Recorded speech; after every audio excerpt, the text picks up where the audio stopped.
तो दुर्योधन के पास भी कृष्ण गए और अर्जुन के पास भी कृष्ण गए और भगवान ने दोनों को सुनाने का प्रयत्न किया। बस अंतर इतना ही है कि अर्जुन ने कह दिया आज के बाद जो भी करूंगा तुम्हारे अनुसार करूंगा। भैया एक आध सिद्धांत समझ जाओ, बाकी बाद में सिद्धांत समझते रहेंगे। बहुत लोग घबरा रहे हैं कि बहुत सारा सिद्धांत बचा हुआ है, हम भी लिख के बैठे हुए हैं। ये रोज लाते हैं हमारे पास, ये लिख के दे देते हैं, हम इसको कभी देखते ही नहीं। ये रो रहा है, हमको अभी कह रहा था कि कम से कम अयोध्या में देख लीजिएगा। हम लगे रहते हैं कि कभी देख के बोल दीजिए, बोला हमें मौका मिले तब तो तुमको देखो। इसमें लिखा हुआ है ये वाराणसी, ये काशी, पंडित मदन मोहन मालवीय की धरती, रैदास भगवान की धरती, समता प्रसाद गोदाई महाराज जी की धरती, छन्नू लाल मिश्रा जी की धरती, राजन साजन मिश्रा जी की धरती, किशन महाराज जी की, अजय दीक्षित स्वतंत्रता सेनानी जी की धरती, बहुत सारा चीज लिखा हुआ है। तो अब सबकी धरती है, पर हम लोग तो कब्जा किए बैठे हैं, धरती तो बाबा की है। नमः पार्वती पतये हर हर महादेव शंभो। हम लोग बाबा की धरती पे इंक्रोचमेंट करके रह रहे हैं, जहां तहां 10 फीट 20 फीट माप करके रह रहे हैं। बारे भारत की शिक्षा। अकबर के जमाने में खान खाना रहीम जिस जरीब और कड़ी से जमीन माप के गया, आज भी वही बीघा बिस्वा कट्ठा चल रहा है। भारत तो ये सुधार नहीं कर पाया अभी तक कि इजी प्रोसेस में जमीन कैसे माप सकते हैं। हमारी गुलामी मानसिकता कब समाप्त होगी, मैं ये सोचता हूं। जरीबों से माप रहे हैं आज भी। ये कहां गए भाई, क्या कर रहे हो, ये समझ। धन्यवाद है और साधुवाद है वर्तमान प्रधानमंत्री जी को। बहुत सारे ऐसे नियम, बहुत सारे ऐसे कानून जो पब्लिक के इंटरेस्ट के बीच में आते थे, नियम कानूनों की भेंट चढ़ जाते थे पब्लिक, ऐसे कम से कम 2 से 2.5 हजार कानूनों को उन्होंने मर्ज किया है, हटाया है।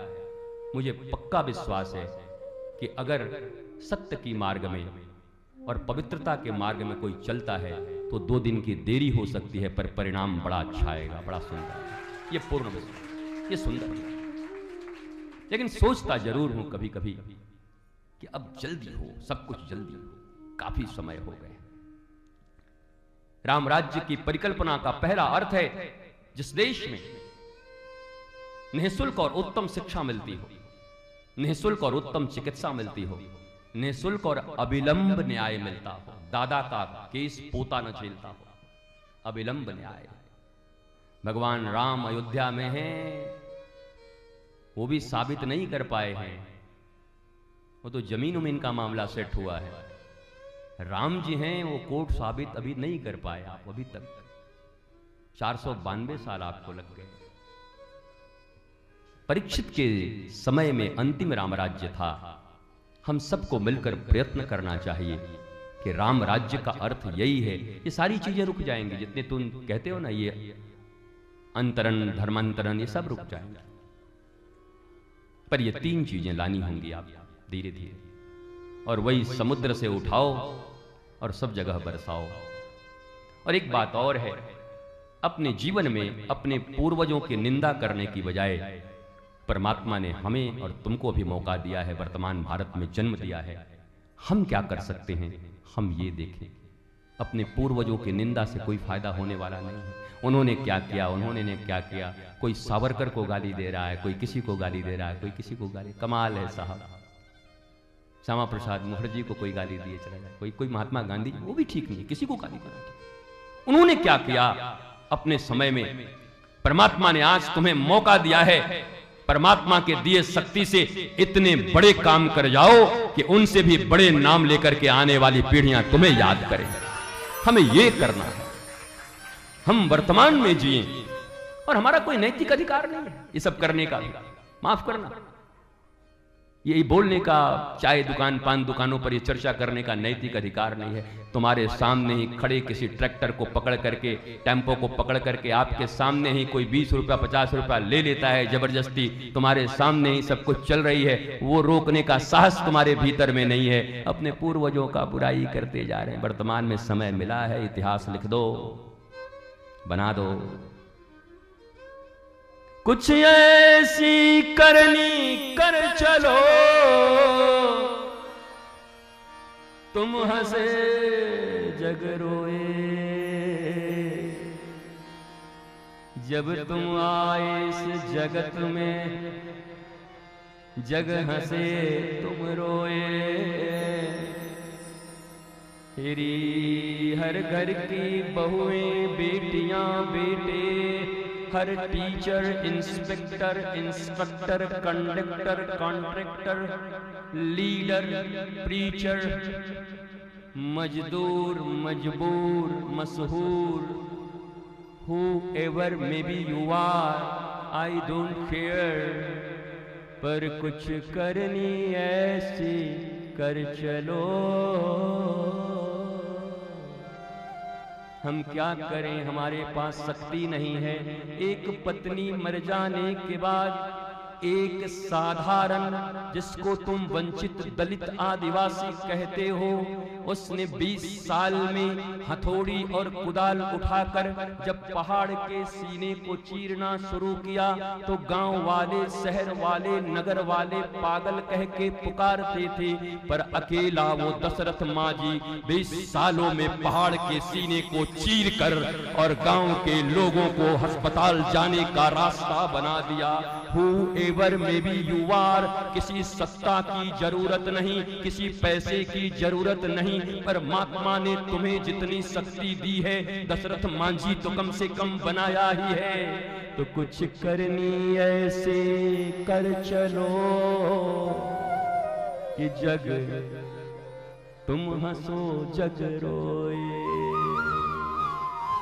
हम तो बड़ी सेवा करना चाहते हैं गुरुजी के। गुरुजी हमको एक बार बढ़िया पद दिला के तो देखें। हम तो बड़ी सेवा करना चाहते हैं गुरुजी का, एक बार हमको अरबपति बना के तो दिखाएं। हम तो बड़ी सेवा करना चाहते हैं गुरुजी का, हमको जरा शक्ति दिला के तो दिखाएं। अभी जितनी शक्ति की कल बात मैं तुमसे करता था, एक तरफ बिंबिसार लाकर लाखों करोड़ों मुद्राएं बुद्ध को देता था, और वो एक बुढ़िया माता थी जिसने आधे खाए हुए सेव 3 दिन की भूखी अपने बुद्ध को समर्पित कर दिया था। बुद्ध उसके दीवाने हो गए, उसकी जिंदगी बन गई। तो जो तुम्हारे पास है उसको तो देना सीखा ही नहीं, और मांगने की तुम्हें बड़ी हड़बड़ाहट है, बड़ी घबराहट है। और परमात्मा ऐसे बेईमानों को कभी कुछ देता नहीं।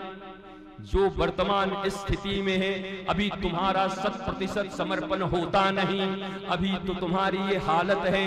और अगर संपत्ति आ गई तो संपत्ति का ही प्रभुता पाही कहीं न पौराही। अर्थ अनर्थ भी करता है, बिना अर्थ का तो तुम्हारा ये हालत है। कहीं अर्थ आ गया तो पता नहीं तुम और क्या करोगे। होनहार बीरवान के होठ चिकने पात।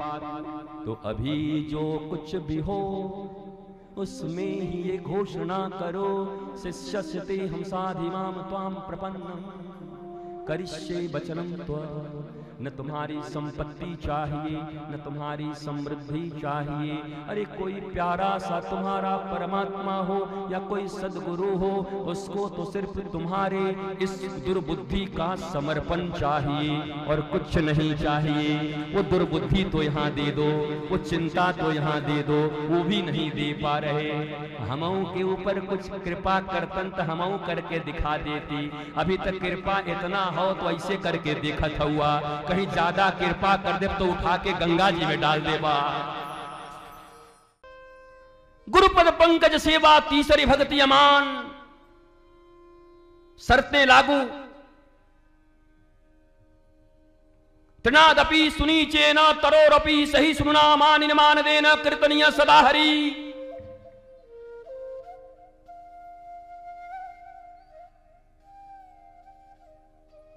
तृणादपि सुनीचेन तरोरपि सही सुना अमानि मान देन कीर्तनीय सदा हरि। तृण से भी जो अपने आप को नीचा समझता हो, छोटा समझता हो, तृण से,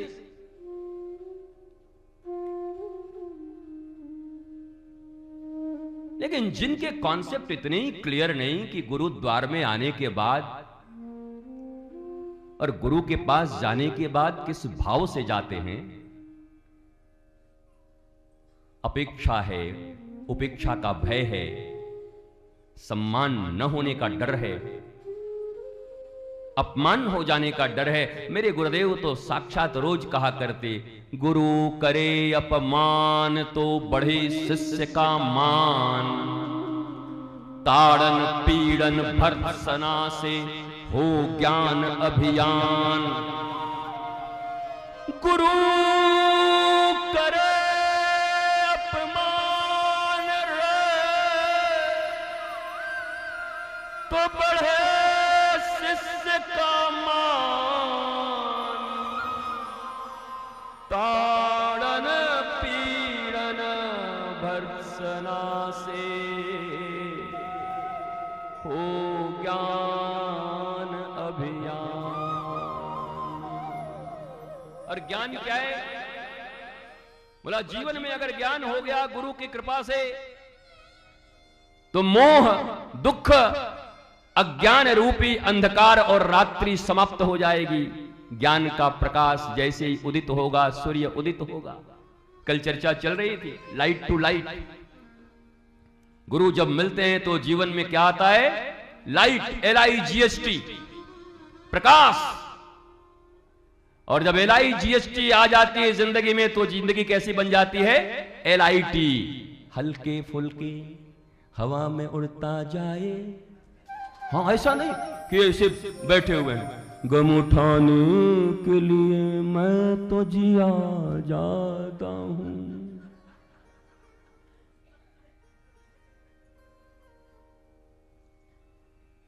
दुनिया में हम आए हैं तो जीना ही पड़ेगा। हंस हंस के हमको जबरदस्ती जहर पीना ही पड़ेगा। ये भी कोई जिंदगी है?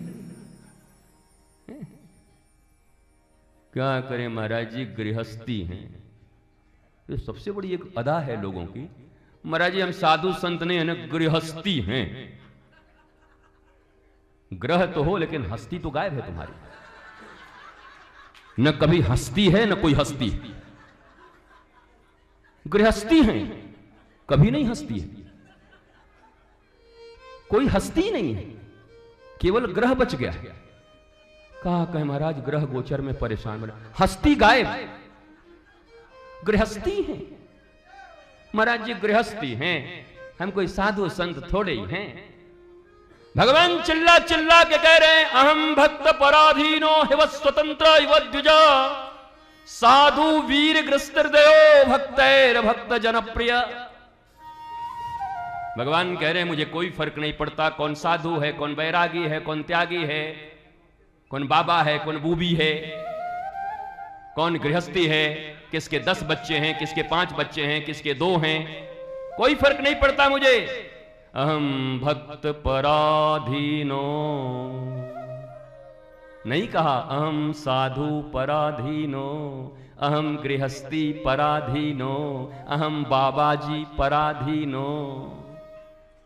हम जो रोज लोटे से लोटे जल चढ़ाए उसके पराधीनो, भक्त पराधीन। अब भक्ति का जो विश्लेषण है वो करना तो बहुत कठिन है, पर सीधा एक शब्द में सुन लो। भक्त का अर्थ होता है जुड़ना और विभक्त का अर्थ होता है अलग होना। उस परम सत्ता से जुड़ जाना। बिंदु सिंधु में मिल गई तो बिंदु के मिटने का डर खत्म हो गया। कौन मिटाएगा? एक बिंदु होता तो एक हवा का झोंका, एक मिट्टी का इतना सा कण उस बिंदु को सुखा सकता था, पर जैसे ही वो बिंदु सिंधु में समाहित हुई, अब करोड़ों सूर्य भी निकले तो सागर को कोई फर्क पड़ने वाला है क्या? सागर मौज में है, पर सूरज भी ऐसा ही है। हमारे कालिदास जी ने मेघदूतम में बड़ी सुंदर, रघुवंशम में बड़ी सुंदर बात लिखी है कि एक राजा को कैसा होना चाहिए, टैक्स कैसे लेना चाहिए। ये सब पढ़ाई होनी चाहिए भारत में। तभी रामराज्य आएगा। कहते हैं कैसा टैक्स होना चाहिए? बोला सूरज की तरह, जलाशय, तालाब, पोखरा हर जगह से सोखता है, क्या बनाता है, और फिर जहां जरूरत होती है वहां पे सबसे ज्यादा कहां से निकालता होगा? सबसे ज्यादा जहां पानी है तो समुद्रों से लिया गया और उन जगहों पे बरसा दिया गया जहां उसकी जरूरत है।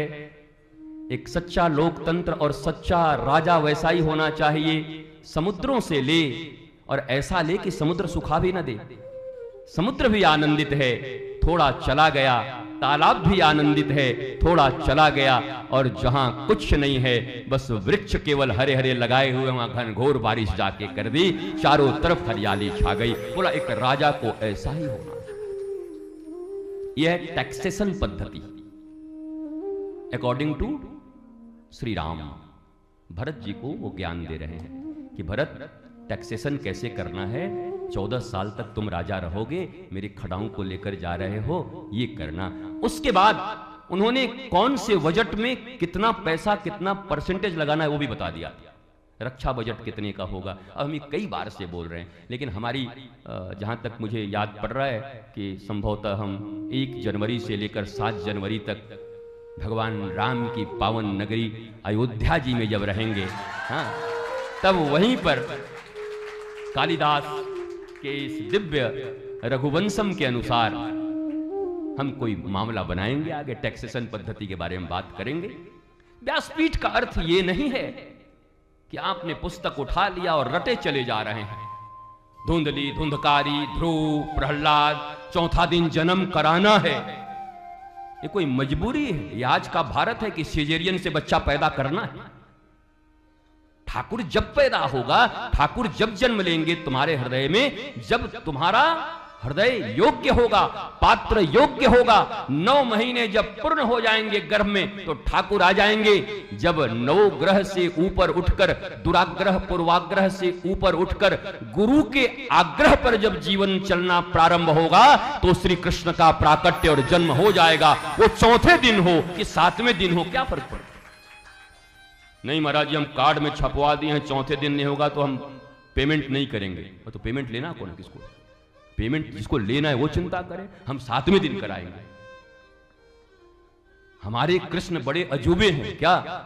उन्होंने कहा है कि हम 7वें दिन आएंगे। अब बताओ, तो विधियां अपनी जगह, विधि माननी चाहिए, मना नहीं कर रहे, लेकिन फिर एक बात कहता हूं, अगर श्रोता के हृदय की भूमिका को तैयार होते होते 6 दिन लगते हैं, तो भले ही पांडाल में चौथे दिन तुम जन्म करा दो, लेकिन श्रोता के हृदय में तो उसी दिन जन्म लेंगे जब उसकी पूरी भूमिका गुरु वचनों से तैयार हो जाएगी हृदय की, तभी वो ठाकुर का जन्म होगा। बाकी विधियां करिए पर निधि नहीं मिलेगी। विधियों से निधियां नहीं मिलती कभी, निधि मिलेगी गुरु कृपा से। और गुरु कृपा कब होगी? गुरुपद पंकज सेवा तीसरी भक्ति अमन। और गुरु कृपा कब मिलेगी? जब कोई और याद ना आए किसी समय, गुरु गृह गए हो तुरंत मही पाला। That means priority. सीधी बात। Who is prior in your life? Who? Your साला, जीजा, या वो दोस्त जो खूब जमेगी जब मिल बैठेंगे बैक पाइपर? कौन कौन है वो दोस्त जो तुमको ये कहता है गलत हो सही हो हमारा दोस्त है, हम साथ देंगे? मारे जाओगे कर्ण की तरह। चाहे दानवीर भी होगे, लेकिन कुरुक्षेत्र में रक्त रंजित होकर पड़े होगे, कोई 100 उठाने वाला नहीं मिलेगा। कर्ण हो, दानी हो, मरते मरते भी उसने सोने के दांत दान कर दिए थे, लेकिन कोई फर्क नहीं पड़ता। मित्रता दुर्योधन से निर्वाह कर रहे हो, धृतराष्ट्र के अंडर में बैठे हुए हो, और दान देके सोच रहे हो कि कृष्ण मेरे ऊपर कृपा करेगा, कृष्ण धोखे से मरवा देगा। ये महाभारत लोगों को नहीं सिखा पाती। मैं तो कभी कभी से खुजाता हूं सर कि हम कि यार इतना आसान है, लोग समझते क्यों नहीं? कर्ण दान कर रहा है, पुण्य कर रहा है, पक्का बात है, मित्रता निभा रहा है, सब कर रहा है। अब भगवान उसको कहते हैं, कर्ण कहता है ये मत करो, ये गड़बड़ है, देखो मेरा रथ नहीं है, मेरे ऊपर हमला नहीं कर। बोले इतना ज्ञान मत दे। जब उत्तरा के बेटे अभिमन्यु को घेर कर मार रहे थे तब तुम्हारी नीतियां कहां गई थीं? जब द्रौपदी का चीर हरण हो रहा था, अपने ही घर में सास ससुर के सामने चिल्ला रही थी, तब तेरी नीतियां कहां गई थीं? नीतिवान नीति सिखाने आया है। ये ऐसे अनैतिक लोग कभी कभी तुम्हें नैतिकता की दुहाई देकर धर्म से तुम्हें विचलित करने आएंगे। धर्म जितना, ठाकुर जी जितने मक्खन की तरह, मलाई की तरह हैं, ठाकुर जी उतने वज्र से कठोर भी। याद रखना इस बात। मक्खन की तरह है पर वज्रादपि, वज्र से भी कठोर है ठाकुर। एक मुक्का मारा 11 साल के भगवान कृष्ण ने, इतने बड़े लाला, कंस की छाती फट गई, विदीर्ण हो। और आज तक कोई उनको जानता नहीं था, छोटे से लाला जानते थे, मक्खन मलाई की तरह। मेरे मनमोहन मलाई है ना, मलाई ने दिया एक मुक्का की छाती फट गई। और इसमें से कई लोग होते, गुरु जी का सब ठीक है, थोड़ा बोलते कठोर हैं। कठोर इसलिए हैं कि आपके ठोर अभी ज्यादा बोल रहे हैं। आपका ठोर थोड़ा चुप हो जाए तो अधरम मधुरम इधर से भी प्रवाहित होगी। या ये भी हो सकता है कि तुमको इतना सन्निपात हो गया है कि न तुमको नीम का पता चल रहा है न मिश्री का पता चल रहा है। क्योंकि सारे जो तुम्हारे लिए जहर के जैसे लोग बैठे हैं उनको अपना बनाए बैठे हो। जो तुम्हारा बेड़ा गर्क कर रहे हैं तुम्हारी मित्रता के नाम पर, रिश्तेदारी के नाम पर, अपने पराये के नाम पर, उनको तुम अपना मान रहे हो। और इस जगत में शिष्यस्ते हम साधिमाम त्वाम प्रपन्नम, जो LIGST लेकर के आया है तुम्हारी जिंदगी को सारे तनाव से मुक्त करके लाइट हल्का फुल्का करने के लिए, उनको तुम कठोर समझ रहे हो। तो जाको प्रभु दारुण दुख दीन्हा, ताकि मति पहले हर लीन्हा।